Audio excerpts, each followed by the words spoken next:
Chapter 12. I couldn't wait another day to see Mika.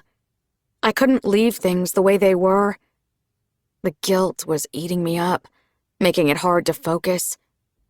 The sun casts shadows along the driveway as I reach the front door to her house. The van is parked outside the garage, so her parents must be home too. I hope it'll be her mom who answers when I ring the doorbell. Whenever there was bickering between us, she was the peacemaker. The sound of footsteps lets me know someone's coming.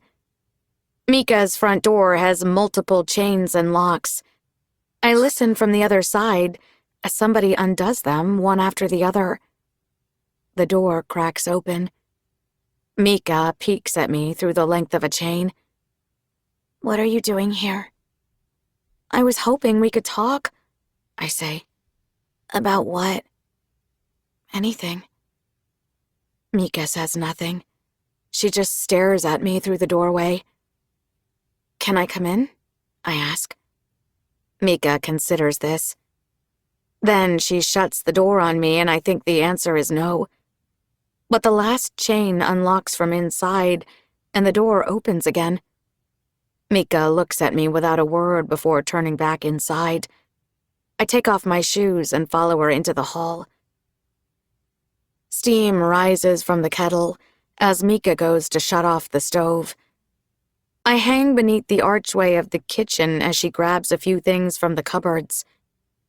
I sense something different about the house. I sniff the air. Incense?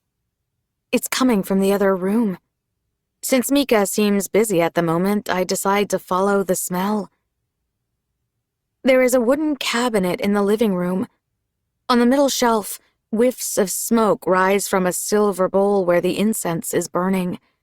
A beautiful bowl of fruit sits beside it. I noticed the cabinet the first time I came over to Mika's house a few years ago. It's always full of photographs, portraits of people in Mika's family whom I've never met. She once told me they were pictures of ancestors. She said it is a symbol of respect for the dead. And then I see it. A picture of Sam that wasn't there before. He's smiling in his plaid shirt, a blue sky behind him. Something cold moves down my back, sending a shiver through me. I keep forgetting that to the rest of the world, he's dead. "It's the best one I could find." I turn around. Mika is holding a tea tray. "The picture," she says. "My mom and I picked it. She said he looked handsome." I can't seem to find words. I just stand there, staring at his photo. Mika sets the tray down on the coffee table. "I was making tea before you got here," she says. We sit on the couch together. Mika lifts the teapot and pours me a cup without asking. I notice her left eye. It's a little bruised, but not as bad as I'd expected. "It's chrysanthemum," Mika says. "Thank you." I blow on my tea. I can see Sam's picture from where we're sitting. It's like he's watching over us. I notice Mika looking at it too. "I wished they asked me for his picture," she says. "Who?" "The school. I didn't like the one they used in the paper. They should have asked me." I remember the article. It was his school photo. Sam would have hated it too. "The one you picked is perfect," I tell her. Mika nods. She takes a sip of tea. "I'm sorry about your eye. How did that happen?" "One of Taylor's friends threw a purse at me when I wasn't looking," she says. "I'm so sorry, Mika." "It was a cheap shot, but I'm okay." "I forgot to thank you earlier," I say, "for sticking up for me. I wasn't doing it for you. I did it for Sam." I lower my gaze, unsure of what to say. Mika blows on her tea and takes another sip. After a long silence, she says, "When I saw Taylor talk to you like that, I thought of him. I thought of what Sam would have done if he was there. He was always better with his words than me, you know. That's why everyone liked him better.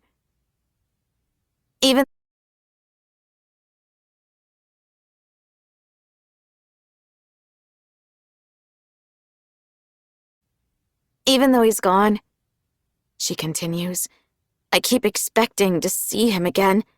Whenever someone comes through the door, I wonder if it's going to be him. If it's Sam. It's those moments when I forget he's gone and remember again that I feel the most sad." She stares into her tea. "I know you don't like to talk about Sam, but I really miss him. I don't know how people can let go so fast." "I haven't let go," I say. "But you're trying to." I shake my head. "That's not true anymore. That was me 2 weeks ago. Everything's different now that I'm connected to Sam again. If only she knew this." "It doesn't matter anymore if you do," Mika says, looking at Sam's portrait again. "Sometimes I wish I stopped thinking about him too. I don't care about the vigil. I don't even care that you missed it, but you were so busy trying to forget him that you were willing to forget me. You forgot there were 3 of us. It wasn't just you and Sam. I was a part of that too." She pauses and looks at her phone on the edge of the coffee table. "I know this will sound stupid, but I still read through our group messages between the 3 of us. I thought about sending something the other day just to keep it alive, you know, so that it wouldn't just end. But I couldn't, because I was scared neither of you would answer. And I don't want to be alone in there." Her voice breaks, sending a pain to my chest. I deleted our group chat. It never once occurred to me that I was deleting Mika too. I want to say something to fix this, but I know there are no words good enough. Mika stares deep into her tea again and continues in almost a whisper. "The other day, my mom was looking for pictures of me and Sam together for a photo album. But she said it was hard to find one without you in it too. So instead, she made it about the 3 of us." She wipes her eyes with the back of her sleeve, trying to keep herself composed. "You know, when it happened, when Sam died, I remember thinking, how are you and I going to get through this? What are we going to do, you know? I kept waiting for you to text back, return my calls, and show up at the door. But you never did. You didn't even want to see me." Her voice gives out, as if she's holding back tears. "It was like when I lost Sam, I lost you too."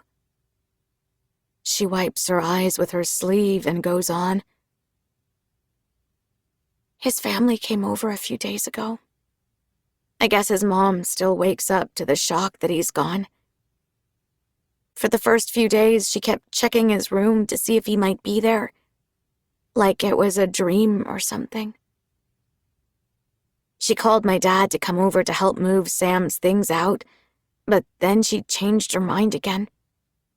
They're just sitting in boxes in his room, like she's keeping it for him, in case he comes back or something."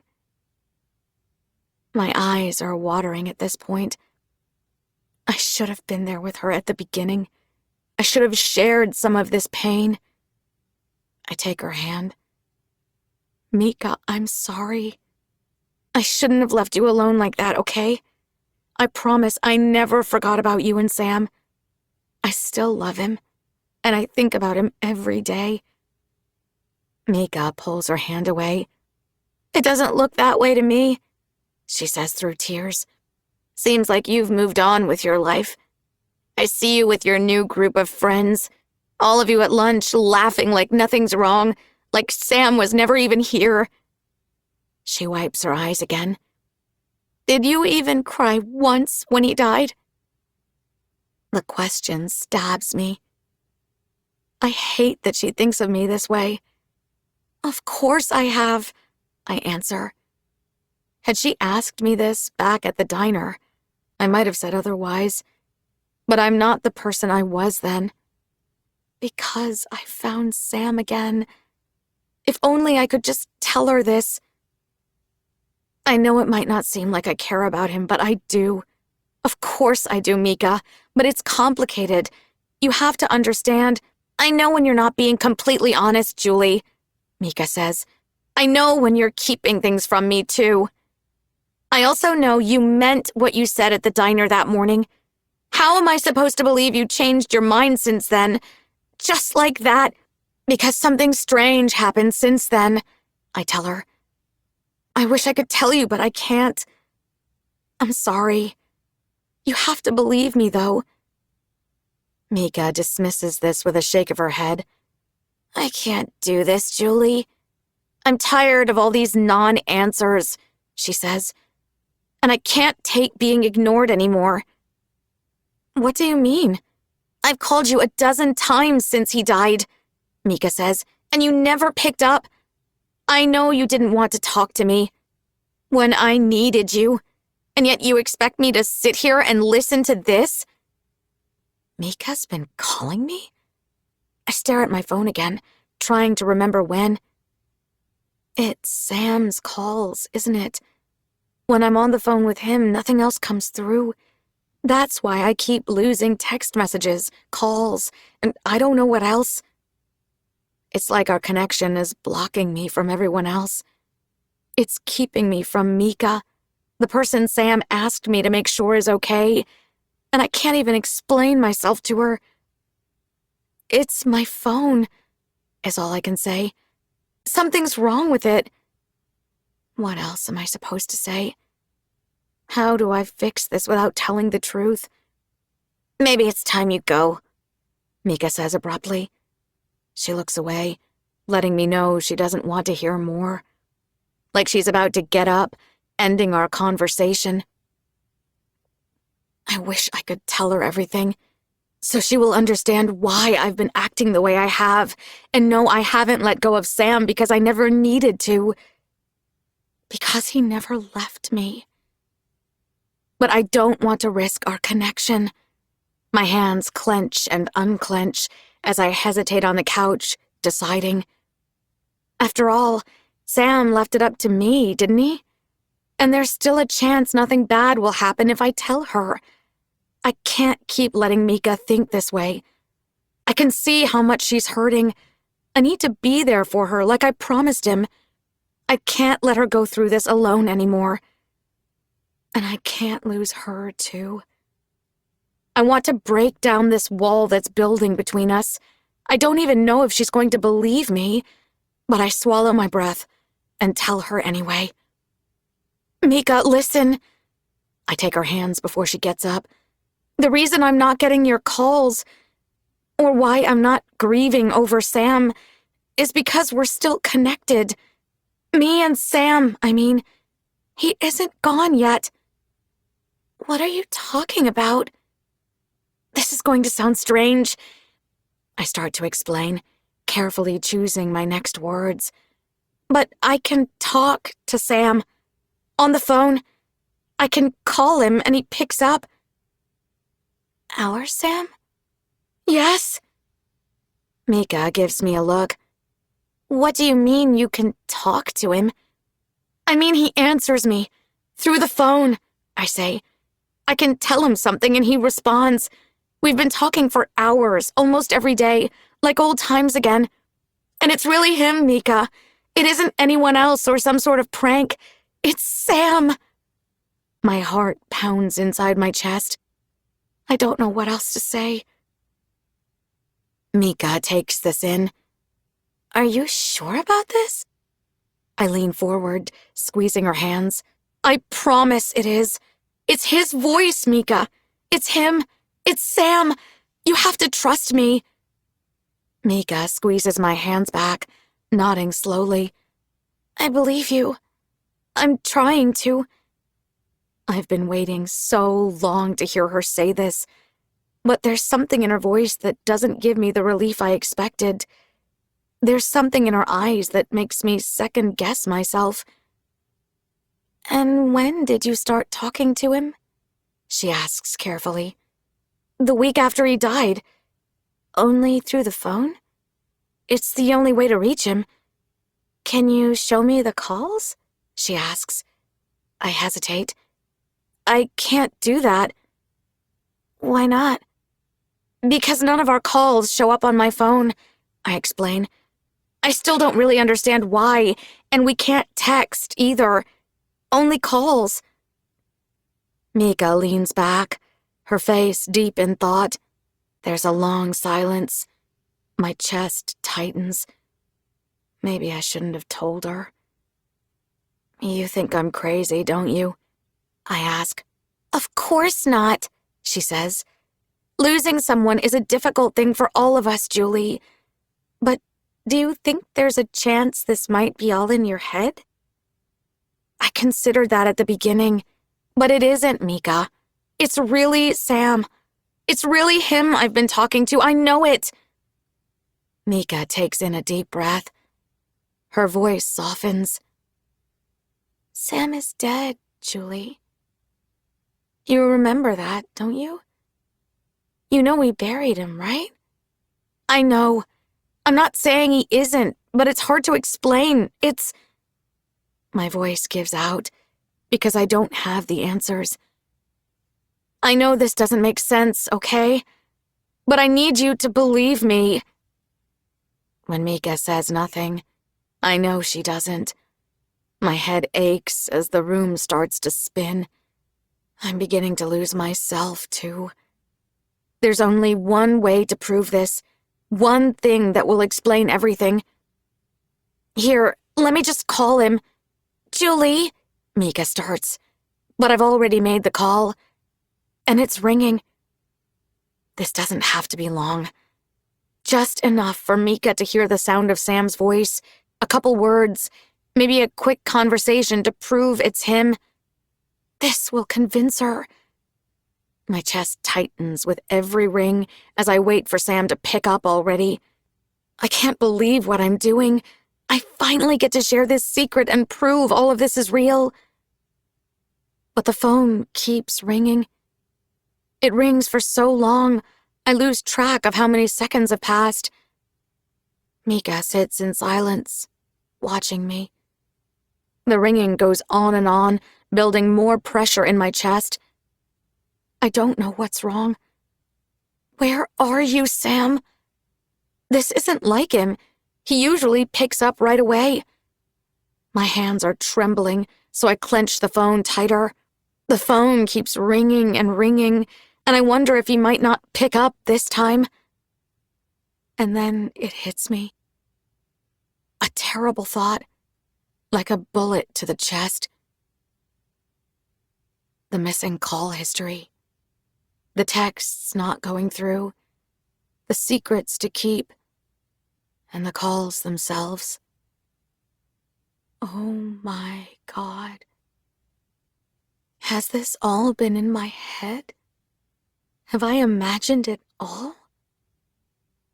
I lower the phone as the room blurs and everything goes still. A chill moves through me, and the pressure that's been building in my chest bursts, leaving a massive hole that makes me want to disappear. No one picks up this time. So I end the call. I don't even look at Mika as I rise abruptly from the couch. I have to go. I nearly knock the teapot over as I hurry to leave. I struggle to put my phone back into my stupid pocket, but it won't go in. Julie, wait! Mika grabs hold of my arm to stop me, but I pull away. I force a smile. I was kidding. It was all a joke. I made it up, okay? But the trembling in my hands and the petrified pitch of my voice betray me. And Mika isn't laughing things off. She follows me into the hallway as I'm leaving. When I catch the look of worry on her face, I'm so embarrassed. All I can say is, "I'm not crazy, I swear. It was all a joke." "Julie, I don't think you are. Just wait." Something vibrates in my hand, followed by a strange noise that startles us both. I'm so thrown off guard, my phone slips through my hand, bounces off the tip of my shoe, and slides across the rug. I stare at my phone and see it's ringing. This surprises me, because I never have the ringer on. It's always on silent. I glance at the screen and see the number is unknown. Mika and I look at each other. She glances at the phone, wondering if I'm going to answer. I hesitate before I slowly pick it up from the floor. It's still ringing. I accept the call, bringing the phone to my ear. The sound of my own heart beating is the first thing I hear. "Hello?" I say. Now, maybe it's because of the frenzy of emotions I was worked up in seconds ago and the adrenaline that came with it, but I don't remember what is said or why. All I remember is after, me holding the phone out to Mika saying, "It's for you." Mika blinks between me and the phone. Then she takes it from me and holds it to her ear. There's a pause before she speaks. "Hello? Who is this?" My heart races as I stand there. I can't hear anything from the other end. "Sam? Which Sam?" Mika looks at me, her brows arched. "But that doesn't make any sense." A silence as she listens. "How am I supposed to believe this?" she says into the phone. "I don't know. This just can't be true." It continues like this for a minute or so. Mika puts a hand over her other ear, as if to hear him better, and wanders off. It's a nervous tick of hers, pacing around, especially when she's on the phone. I follow her into the kitchen, leaving some space between us. I don't want to overwhelm her with this. A call with Sam. "I don't know if I believe this. Is this some sort of a joke?" Mika asks. Another silence. Her brows arch and come together. "Ask you what?" It's strange to only hear one side of a conversation, like skipping pages in a book, trying to piece the scene together. I wonder what Sam is saying back. "What kind of a question?" Mika says, sounding confused. "You mean that only you would know?" "Let me think then." She looks at me for a moment, then looks away. She whispers into the phone. "Okay. If you're Sam, tell me." "The year Julie moved here, after I met her for the first time. What did I say about her that I told you never to repeat?" Mika pauses to listen. The answer must have been right, because her eyes widen. She shoots me a look of surprise and asks, "Did he ever tell you this?" I shake my head, somewhat confused. What did she say about me? Mika turns away, continuing the call. "Okay, something else? A harder one? Let me see." She pauses to think. "Okay, what about this? When we were 7, when Grandpa was dying, you and I went to visit him in his room when we weren't supposed to. Do you remember? He let us play around by his bedside. On his nightstand, there were 4 things sitting there. We never touched them, and we never even talked about them after. But if you are really Sam, you would be able to recall those things in Grandpa's room, because I can. So what are they?" I close my eyes and imagine the nightstand as Mika listens over the phone. As Sam answers, she repeats each object out loud, one by one, as if recalling them herself. A single white feather, an origami swan tied to a string, a ceramic bowl painted with the face of a dragon filled with incense, "And the last thing?" she asks. I don't get to hear what the last object is because Mika doesn't repeat it. Instead, she goes silent for a long time. When she turns around to look at me, her eyes are watering, and I know it must have been right. "It's Sam," she gasps. "It's really him?" A sensation goes through me that I can't explain. One not only of joy, but relief. I almost pinch myself to make sure this isn't a dream, that this is all happening, and that Mika is here too, telling me it's really Sam on the line, telling me I'm not imagining it, telling me this is all real and has been all along. Mika stays on the phone with Sam for a while, asking a dozen questions, crying and laughing all at once. She keeps glancing over at me, smiling. She squeezes my hand and rests her head on my shoulder, maybe to let me know she believes me, or to thank me for this. Even though I've been talking to Sam for a while now, I still can't believe this is happening, that the three of us are connected again. When the call ends and we hang up, Mika and I hug each other, both of us crying, neither one able to speak. I can feel her trying to grasp how she found herself here, in this impossible alternate world where time moves in another direction, where the fields are endless, and where the ground beneath us has never been more unstable. Although I'm beginning to lose track of which way is up or down, it's a wonderful sense of relief to have someone else here with me. Someone who can look, see what I see, and tell me I'm not dreaming. Or maybe we're dreaming together, I'm not sure. But it doesn't matter right now. Neither of us wants to wake up from this. Later that night, when I'm back home, I call Sam again to talk about everything that happened. He picks up right away this time, like he was expecting me. I thank him for talking with Mika and for letting me share this connection with someone else. "I wasn't sure if it would actually work," I say, holding the phone tight. "How come you never mentioned you could call me before?" "Because I'm not supposed to." "What do you mean?" "I didn't want you to know yet. Because if I ever call you and you don't pick up, our connection ends right there." "You mean forever?" "Yeah." A chill goes through me. "How do you know that?" "It's one of the few things I know for sure," he says. He doesn't explain things further. I swallow hard, thinking about this. That scares me, Sam. If that's true, you shouldn't call me again. From now on, I'll only call you, okay? "That's for the best," he says. A breeze blows in through the open window, swaying the curtains. I go over to shut it. Outside, tree branches creep up like fingers, tapping against the glass. "I'm sorry," Sam says, a bit out of the blue. "For what?" "Not picking up earlier. I guess I was nervous about what might happen." "But nothing happened," I remind him. "Everything worked out fine. It's even better now, because Mika knows, and now she understands everything. You guys even got to talk again. Aren't you glad we did this?" A silence.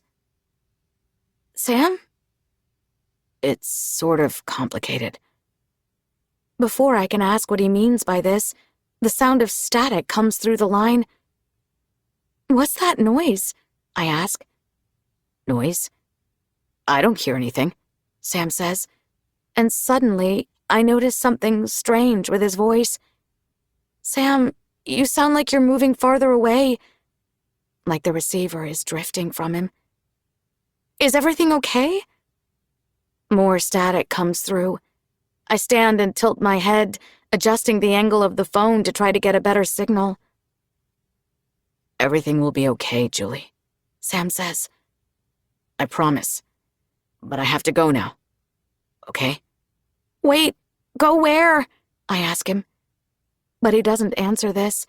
All he says is, "I'll talk to you soon. I love you." The call ends abruptly.